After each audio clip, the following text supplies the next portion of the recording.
Hello great mathematicians, welcome back. For today we are going to introduce a new topic, vectors. And for vectors there are many things that we need to know before we can really introduce this topic.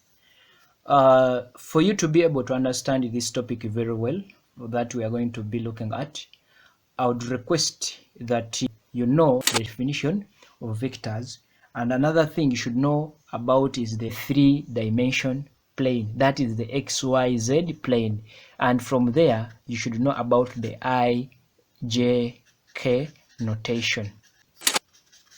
Then have an idea of position vector and the direction vector. Then you should also know about finding the magnitude of a vector.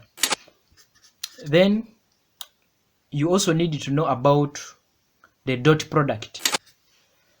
Okay, for those guys who have no idea on anything listed here, don't worry, okay? You will understand. I'll try to put some light on each of these ones as we proceed, and I'm sure you'll understand. But it is better, it is very important for a great mathematician like you to have some basic knowledge on this. If you don't, no worries, I'll just be hinting on them. What I'm sure is that you are going to understand this topic very well. Thank you very much for watching. That's what I wanted to talk about here. Thank you very much for watching.